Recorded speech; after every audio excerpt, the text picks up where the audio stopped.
Okay, yeah, I guess I have enough to say about this to justify a video. Live action, One Piece, adaptation. I've been a One Piece fan for about, I think, 7 years by now, but more importantly, I've been a professional adaptation hater for my entire life, from fetus to the grave.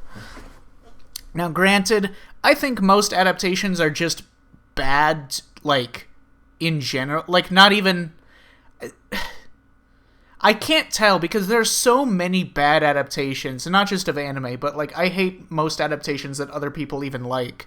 But I think most adaptations are so bad that it's hard to determine if it's the nature of an adaptation to just be terrible or if they're just all done really poorly. They usually have a lot to criticize in their own merit, so rarely do I get to see an adaptation that doesn't make me feel angry. And when I'm watching the One Piece live action and I don't feel angry, then I don't have the same vitriol towards it that I do for every other adaptation. Like, Last of Us HBO adaptation, mediocre television, fucking annoying garbage. Being a fan of the original or not is irrelevant. It's simply just not a particularly good show. Mid at best, and then all the bad adaptation elements just make it obnoxious. I probably just have about as much to criticize this show for as being an adaptation as I did for the Last of Us show, but this show is actually kind of fun, and the Last of Us show was just like low energy, undercooked, wannabe, edgy melodrama bullshit. It had no strengths. People only like it because they have low standards. Don't at me. Fuck you. Let's just talk about a bunch of random thoughts I had with this show. To start with, strengths. It's pretty fun. It's decently paced, except for a few needlessly melodramatic scenes that drag on. Pretty much all the villains go hard. That's like the best part of the season. Every scene's fun factor is 90% determined by how hard the actors go. Buggy, Kuro, and Arlong are all super fun. Zoro and Sanji are really good. Zoro is probably the most entertaining and well-met character from the main cast. They did the best job with him. Like, not his backstory, obviously. The backstories of most of the characters are pretty bad. But just him. He's very likable in this. He has by far the best retained gag. I really appreciate how understated and low-key they do his no sense of direction jokes in this. They could have rubbed it in your face a lot more, but they showed some good restraint. There's a lot of good-looking stuff in the show, a lot of effort into the sets and the props and shit. I will say, this show has this weird tendency to place some scenes at nighttime when in the original they happened in daylight, and it feels like I don't know why. It's like either like a budget thing, like they have to put it in the dark so that they don't have to, I don't know what budgetary limitation it is, or they just think that anything dramatic has to happen at nighttime, which is just weird and takes a live-action show that already inherently has way less energy and color and spark than the original manga or anime, and makes some of the scenes just downright unengaging. Like, they just lack any passion. It also feels like some sort of cost-saving measure that I don't understand. I mean, overall, it's well done. You know, it's not the best show ever, but it's easily the best anime adaptation thing, and it's like actually fun, popcorny television to watch. Kobe and Helmeppo are also perfectly cast. They both carry every scene that they're in. Which is ironic because Garp is one of the worst parts of the series. I'm going to have more criticisms than praise points, but overall, yes, it's fun. I liked it. It was enjoyable. It's just that every point of strength I'll talk about was done better in the original, so it's like I'll say, oh, well, you know, this is whatever, this is worse than that, and this is like a demonstration of how live action is limited in this way, or, you know, but it's fun. It's a fun show. I'm totally on the level with it. I don't think it's very productive to compare these too much with the originals, adaptations of much. I like to treat this as its own thing. It's a live-action show. It feels insanely different from the manga or anime.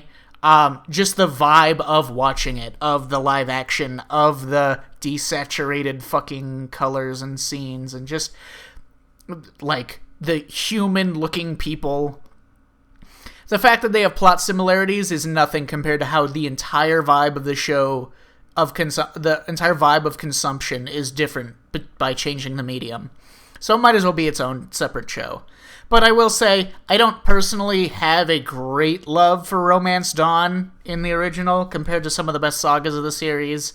It's fine, I like some parts of it, but, you know, I'm not like a religious zealot that's super attached to preserving every single aspect of Romance Dawn from the manga. So I'm going to talk about a lot of things that the original did better by comparison, but also I don't think that the original Romance Dawn is this, like, untouchable masterpiece. It has weird idiosyncrasies, some weird bits and fights and strangely paced conflicts. I don't greatly miss some of the things that they cut. I just wish they'd done it a bit differently. Right off the bat, this show has a weird sense of reality, as would be expected. It's infinitely less bad than most anime adaptations that all have this problem, but it's just a bit strange just to see something that's supposed to be light and fluffy and cartoony, having, like, realistic weather and wear and tear in the world and the costumes and such, and, like, the boats and... Like, even just looking at Alvida's ship, it is incredibly bizarre to see a, like a ship that is modeled to look like a real-life version of Alvida's ship, but then it looks like a real-life ship. It doesn't look like a cartoon ship. So it doesn't hit the same beats. Which is, you know, it's not hitting the same tonal mark of the original, which is this boundless light and carefreeness, and doesn't put, like, dark, shadowy scenes of characters slowly talking solemnly about their edgy feelings and nighttime blase, you know. But again, not judging the show as a copy of the original, I don't really care if it fails to do... Like, I don't really care that it's not the same, that it doesn't have the same themes or tone or expressions. I just care if what I'm watching is kind of fun, and it is kind of fun, so I'm fine with that. Now, I don't like any of the melodrama in this. That's probably my biggest complaint. Okay, well, that's not true. I like very, very few melodrama points, but, like, Nami's scene with Kaya stands out in my mind as particularly dull and overindulgent. Nami's scene with Zoro at the bar, etc. Nami, just in general, is, like, sucking up the melodrama. Nojiko, also really bad. Bellemare, terrible, fucking god-awful. Some people really did not get the memo that this is an upbeat cartoon from the 90s. Some of these actors, like Nojiko, never make a fucking facial expression except for frowning, which in the live action really does not convey the energy that they're supposed to have, and as a result, they just seem like any other frowning person, and it's incredibly difficult to care about them at all as a character. All the backstories, except for Luffy's and Sanji's, are done very badly. Luffy's is basically intact. It works for me about as well as the originals did. Granted, I've never cared about Luffy's backstory in Romance Dawn, and rightly so, because Luffy is not a character that fixates on the past. I don't care. Like, I have no emotional attachment to Luffy's relationship with Shanks because I see Luffy's motivations as his own and thematically driven, and not as, like, I don't necessarily equate Luffy's motivations and personality to, like, some established backstory or melodramatic relationship. All the other backgrounds are glossed over so quickly and cut down so much, and also just not done that well, that they can't even achieve any emotional build-up to payoff, which defeats the purpose of even including them at all. They just aren't built up to anything. Overall, the show is struggling with the limitations of live action the whole way through. It has, like, a strong budget, but not strong enough for something like this. It has a lot of runtime, but not enough. In live action, things just happen slower than in animation, okay? Animation, you can cut out the middleman. Just a character, like, walking into a room and sitting in a chair would take 2 seconds in animation, and it takes, like, 8 seconds in live action. doesn't, like, when you're thinking on micro levels, it doesn't seem like a big, but that's 4 times longer for just any basic action, any conversation, anything. You're having longer pauses, longer, like, stretching out the dialogue. You're not delivering it as snappy as you would be in animation. So literally every single thing is, like, quadrupled or more in terms of how much time you need in live action to accurately convey it, which means so you're in a medium where things take way more time to be convincing and not seem weird, and then you have 8 hours to get through what took the anime about 12 hours. The biggest problem is the lack of time. It's not just the story elements and backstory that's hurt by the lack of time. The fighting is also heavily affected by both the time and the budget limits of working in live action. In a shonen battle series, a battle adventure series, it's supposed to spend, like, probably half the time on setup and half the time on fighting and payoff and then resolutions and shit. The limits of time and budget means that this never feels like a battle adventure series. It never feels like a big shonen. And also just the way they direct fights, you basically get no sense of building tension or stakes. You get no sense of struggle at all. And overcoming that is inherent to shonen anime, you know? It's impossible to feel that much conflict and satisfaction. That's like the core appeal of the genre, is conflict, struggle, satisfaction, build up, intensity, etc., to these big dramatic physical conflicts.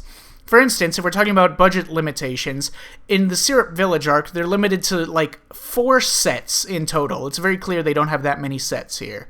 There's the shipyard that they find Usopp in, a single street that they use multiple times for Usopp yelling about the pirates and also talking to Koby, the mansion exterior shot, the mansion interior. They show up, meet Usopp in 2 seconds, and then after sharing maybe 5 sentences with him, he just invites them to Kaya, who we haven't seen yet. We haven't seen any fucking shit with Usopp, any of his backstory. They cut out the kids that he plays with throughout the days and such. They just cut those characters out entirely. And then the entire rest of the arc just takes place in that mansion after they show up there. No changing locations, no, like, big spanning conflict. It's just like Kuro and those 2 other guys. No extra actors to play extra characters. No Hypnosis Django guy for Usopp. Nothing. None of those fucking kids. That's probably the most egregious cut, that they removed the fucking kids. And then Zoro just has one quick fight with the 2 henchmen, and there's no sense of struggle there. He just fights them, and then there's, like, a choreographed fight, and it's, like, kind of fun, I guess, but it doesn't have that sense of struggle and adventure and, like, big conflict. Luffy has a very short fight with Kuro with no sense of struggle. That also doesn't really make much sense. Like, the fight, Usopp does nothing, the entire arc, and the entire show, basically. The fight with Kuro being super short and also not really being satisfying, and, in fact, Luffy doesn't even counter his, like, super speed assassin technique, etc. Because, like, he's moving really fast, but then he's just, like, randomly hiding around in the room for some reason. I guess just to be, like, a weird, creepy asshole. He doesn't need to. He could just move super fast and just attack Luffy.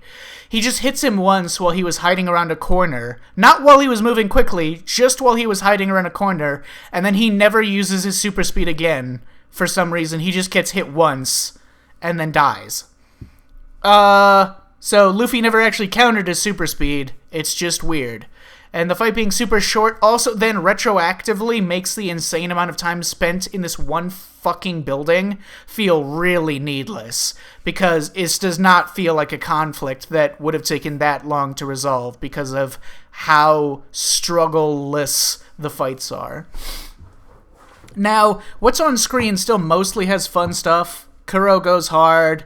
There's a lot here and there that could have been trimmed down and spiced up, but at the end of the season, I still don't know why Usopp is here. They spend so little time on him or his background or his traits or anything. It feels bizarre when they ask him to come along, and then he's just there. I guess. He's just there being there. I should mention that other people that have been critical of the show have been talking about how Kuro is cheesy and his decision-making is moronic, and that his plan was undercooked and nonsensical, and that he constantly makes dumbass decisions in the show, and like, yeah, duh. Like, what the fuck were you expecting? It's a live-action anime adaptation that has to cut a shitload of context and detail and accuracy out. I'm not watching this shit for narrative integrity. I just care if the fun of the charm outweighs the pain of the stupid. These are the things that you can't really work around with more runtime and budget, unfortunately. You can only gain a sense of scale, struggle, and the swashbuckling adventure culminating in big conflicts with dangerous villains, with more time spent on the battle itself. In fact, what I was just describing is probably the reason that people, like most fans of the series, have no great love for the conflict with the gold... I'm blanking on his fucking name now, like an idiot. But yeah, they cut the main villain from Baratier, and that's another example where it's weird for people because it's just a fight that takes place in like just this one set location, and as a result, it's hard to rationalize the series of events and separate them as like an actual big conflict. The action also suffers, which in turn affects the feel of the world, because you'll have long stretches of time in this show where the live-action actors are just doing normal human stuff that looks like kind of realistic or about as realistic as any other shitty fucking live-action series. But then suddenly someone will punch through a brick wall or throw a cannonball, and in live action it's much harder to maintain that sense of the cartoon physics of this world, and in fact that the world just does not have the same physical rules as ours. This is especially true of Zoro and Sanji. They have some fights that are like choreographed fights with swordplay, but you cannot keep that up forever. You will not be able to justify with believable physics interactions that these characters will be able to fight the stronger enemies that are like flicking buildings down. One Piece swordplay is much more do some sort of technique and then cut people to fly backwards from the power of your cool-ass attack. Santoryu will never make sense in live action unless you just start editing and directing it differently. Like, Zoro only does Santoryu in episode 1 of the show. Okay, he does and when he's fighting Mihawk, he puts the blade in his mouth, but then he just, like, runs forward and just does an attack. He just runs forward. He's like does nothing with the sword in his mouth. So in episode 1 of the show, the first attack he does as soon as he puts the sword in his mouth, it actually seems like fitting. It seems like the correct way to adapt his anime techniques to live action, because he does some weird spinning technique and then it just registers that it generates a lot of force and then the opponent goes flying backwards from the force. The physics of having the sword in your mouth isn't supposed to be realistic or make physical sense. Then, he does one thing at the end of the fight where he holds the sword up to Morgan's neck. And the fact that we never see him use Santoryu again makes me think that those were the only two ideas they had for how the fuck to possibly do Santoryu in live action that resulted in something even remotely watchable. Sanji in the last episode has some Power Rangers-esque attacks against the tough fishman guy, but the editing is like really bad and it doesn't look cool. It just looks like they just cut every time anything happens to trying not to show you the attacks and techniques because they just wouldn't make that much sense in live action. Now that I think about it, Hachi wasn't in the show, so again, I'm not sure about their intentions going on because Hachi eventually will be relevant. He first showed up as an enemy in Arlong's crew, and that was kind of a big deal to the direction of his story, so I don't know. As for the characters themselves, Usopp is so weird. I don't know what he's doing in the show. I have no opinion on him. He's already the hardest character to justify being in the crew, which is a huge part of his character. Like, he is the odd one out in so many ways, and it's just like you have to think more abstractly about why he's there. But in this, he's just some weird guy that is in the group for some fucking reason. Garp is another. Okay, first, This show is weird because I can't tell if they just want this to tell one season or maybe like 2 seasons as a little tribute to the manga and then leave it at that, or if they actually want to get to a certain point after a few seasons, like as far as the English dub of the series went at, maybe at fucking, because they could probably get to the end of Water 7 Saga in live action eventually. Or if they actually have an intention of making the live-action show get all the way up to the end of the series, like in another 50 years. Because another limitation of live-action, you can only hire so many actors, and they want/need to be in a bunch of episodes, so the show has to justify making certain characters show up in almost every episode. Like, Koby, Buggy, Helmeppo, and Garp are all in almost every episode, because characters that will be around for a long time... it's the nature of the medium and how the business works. The actors need to constantly be on screen in live-action mediums. It's also strange to me because, like, the manga of One Piece isn't some set piece of media. It feels like a series that has gone on for 25 fucking years and has changed a lot over time. You can't take the older chapters and then just retell them and apply the newer ideas and capture the feel accurately. Chapter 1 feels like Chapter 1. Chapter 1000 feels like Chapter 1000. They're not the same. If you tell Chapter 1, but with the new mentality and ideas and plans from Chapter 1000, it's not the same Chapter 1 anymore. It has a totally different feel. I bring up the unclear, weird intentions of the show because Garp feels like a character that was brought in because they were not planning on getting more seasons. The fact that they're, like, introducing him here and, like, doing all this shit with him here. Because, also, this definitely doesn't feel accurate to the character of Garp. Garp is a good Marine. He would not be wasting this much of his fucking time chasing his grandson. He would be doing his job and stopping real problems. Garp also isn't so overly serious that he cares that much that Luffy is a pirate. He really is not that hung up about it. Another thing that makes me feel like they weren't planning on making any more of this show, they're really heavy-handed with a lot of shit. They're really heavy-handed. Like, they instantly tell us Luffy is similar to Gold Roger, which is something that people only get... that fans of the series only get this vague sense after hundreds of chapters in the manga. It feels to say this... Like, it feels weird to say this, but this version of Luffy is way less subtle than even original Luffy. I mean, Luffy is by far the least accurate to his original counterpart. I don't like this version of Nami. She's in full live-action melodrama mode the entire time. She has no energy. It's just frowny faces. It's just quietly moaning about problems and being bitter and frowny faces, so no energy. And it's hard to care or like her. Like, Nami in Romance Dawn was more combative and untrusting and had, like, these tendencies, but, like, she has the energy of the original One Piece. The energy is just much louder. Nami wasn't, like, a mopey edgelord. She's a pretty normal, vocally expressive woman who loudly and plainly speaks as the voice of reason. She has the most complex range of emotions in the cast. In being so normal, she can express and embody anything from a cartoonish level of fear, to anger, to determination, to care, to selfishness, to sassiness, to just her weird personality quirks, to just her normal state of face-palming at everything, but with much more energy.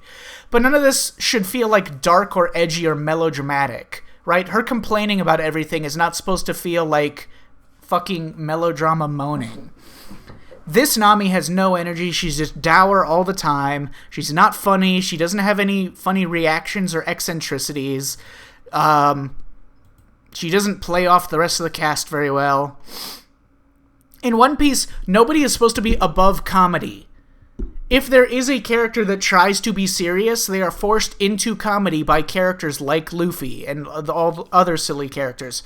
Like, Katakuri is a quintessential One Piece character. Super serious, intimidating, cool fucking guy, but he's also a fucking weirdo, goofy, loser donut guy. He is literally a donut man.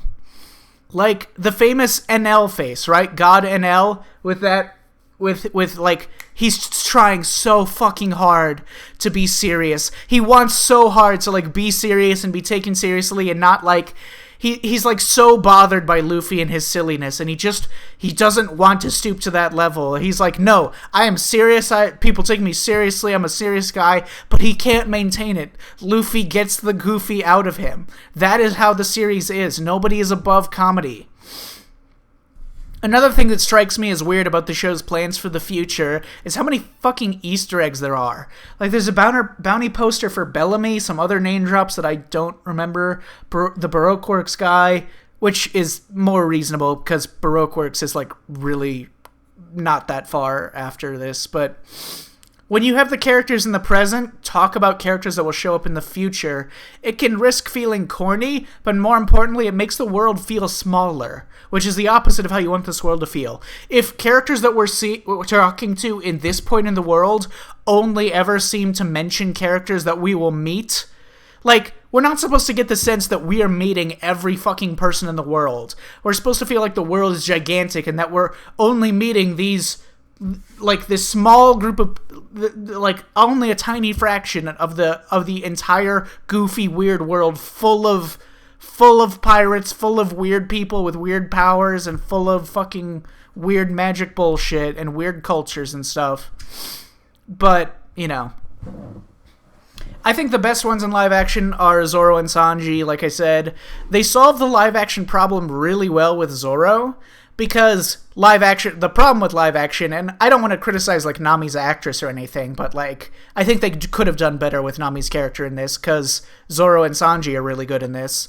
But they solved the live action problem really well with Zoro, because live action is a series where you can't get that same cartoony energy as easily. But rather than having Zoro be as cartoony as he is in, because he is still cartoony in the original, he also tries to be serious, but he can't maintain it all the time. But rather than that, they just really embrace his low energy, like the melodrama tone of live action, but as a joke. They're being sarcastic with it. He's mumbling and edgy all the time, but it's always with a wink and a nod about the goofiness of his wannabe edgelord attitude. Whereas Nami being edgy is always played totally straight and is not fun. The Sanji actor is just very expressive. He's one of the only guys in the series, in the show, that smiles all the time in the cast, and he has a very upbeat energy to him. Great casting on that dude. Taz, or whatever his name is.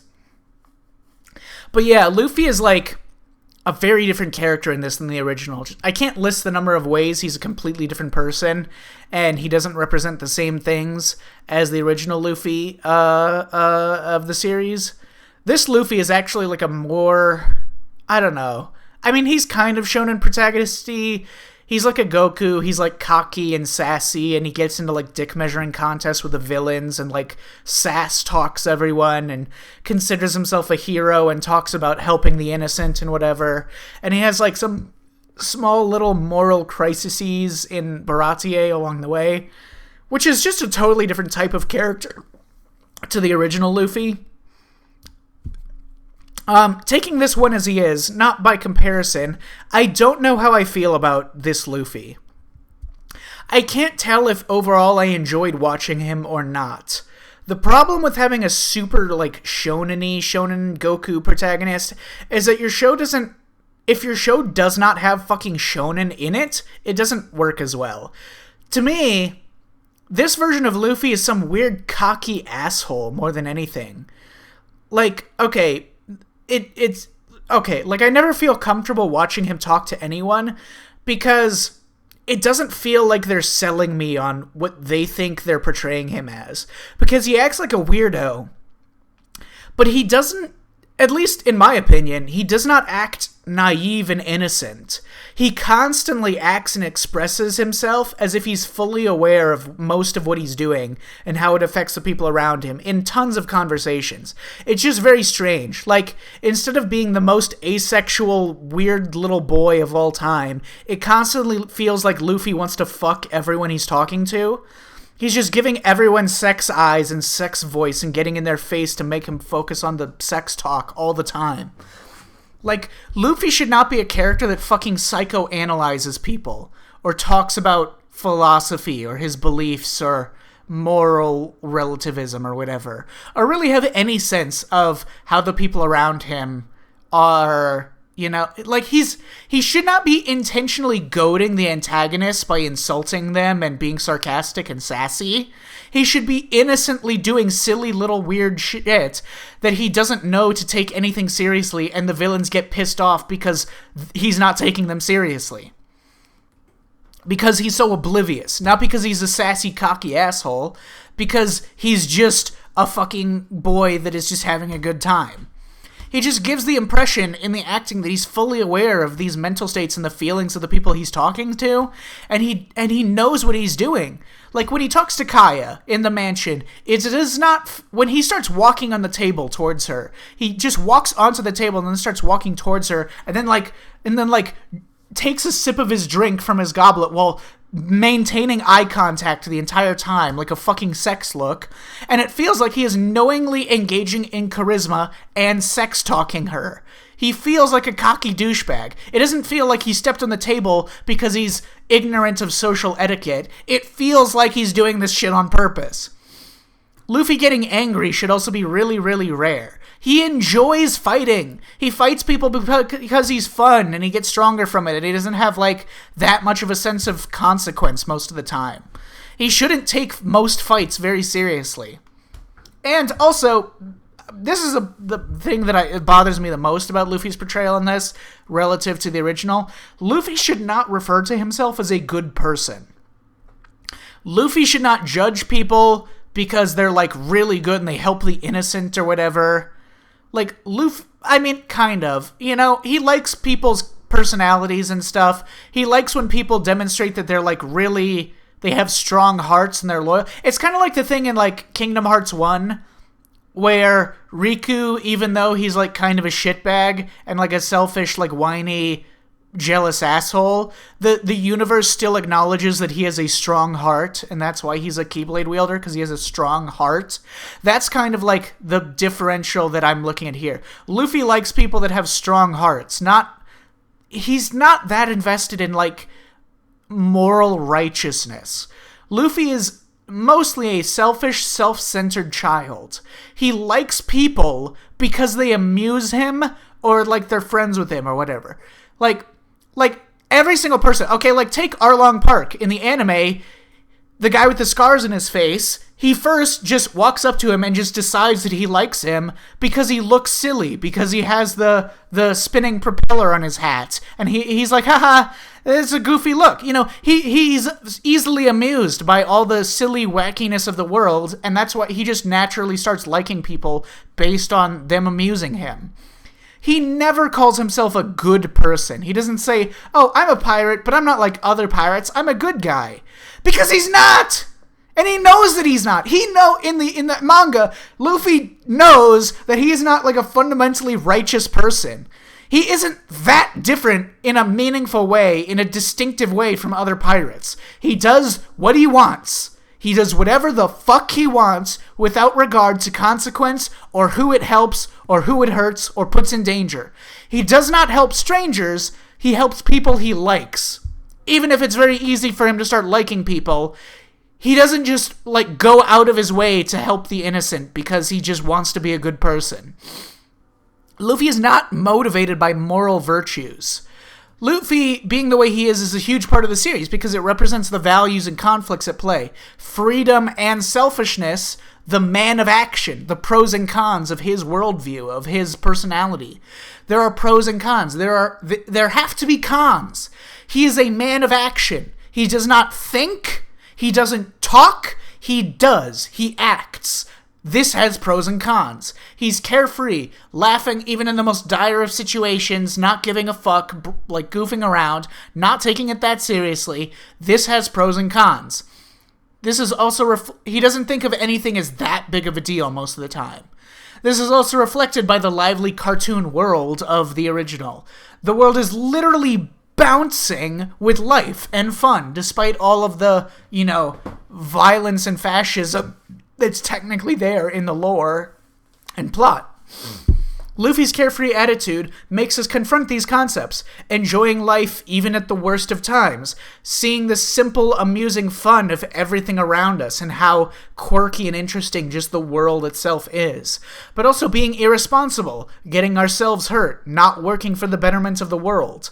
Contrasting Luffy's carefree hope and simple selfishness with the rest of the hopelessness of the world and conflicts makes us question if maturity is supposed to be found in taking serious things seriously all the time and looking at bad situations with sadness and remorse, or if maturity is more found in loving life and acting towards the future regardless of the hopelessness that one might interpret. The live action just can't play with these concepts in the same way in this medium. And, like I said, I'm fine with that. I'm fine with the thematic beats not being the same and not really expressing the same thing. But even so, Luffy still acts really weird to me in this, and I don't know how to feel while watching him.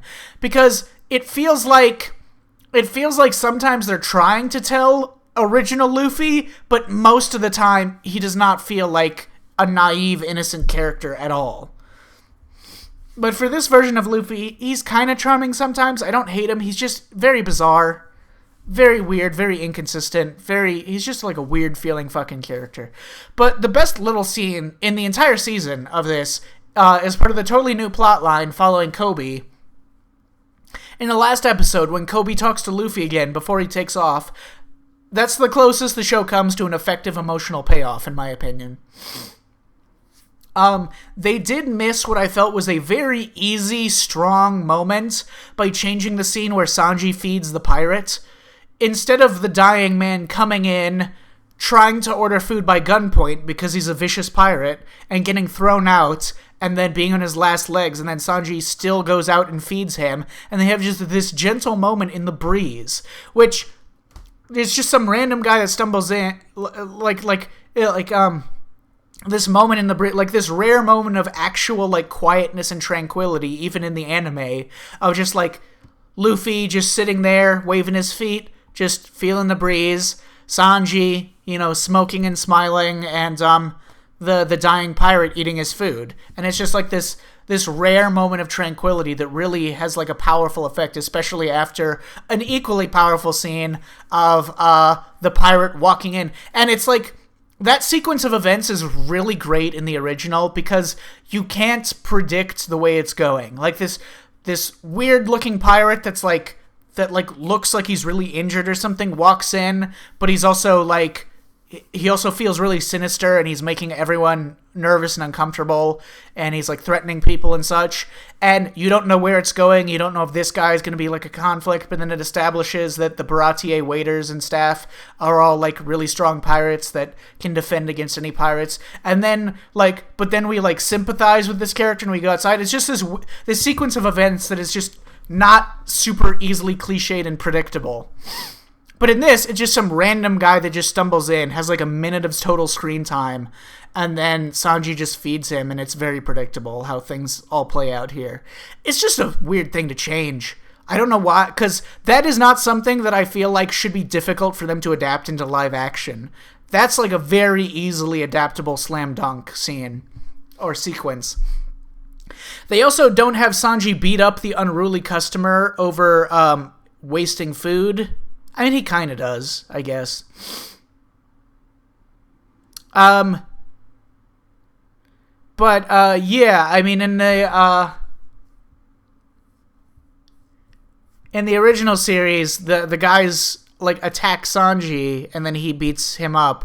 But in this, they just, like, start fight. No, like, it's kind of weird looking because their two customers are arguing and they're like about to fight, and then one character, as far as I saw, one character pulls a gun on the other. Sanji kicks the gun out of his hand, but then the other guy that had the gun pulled on him just starts attacking Sanji for some reason. I didn't even think that he started engaging in the fight, but then he just attacks Sanji and then Sanji beats them both up. It's a weird looking instance. Anyways, whatever. I'm getting sidetracked. That's most of what I have to say. Good show. Pretty fun watch. I eagerly anticipate seeing however the fuck they plan to move forwards from here. Like, even if they do another season and go through Baroque Works or something, maybe with like a 10 episode count to get through Crocodile and all that shit. I don't know. How the fuck are they gonna keep up what they've clearly been doing? Like, okay, take this for example. Are they going to keep the actors for Garp, Kobe, and Helmeppo around and have them in like a lot of episodes in season 2? Even though they shouldn't be back in the story for like 20 seasons.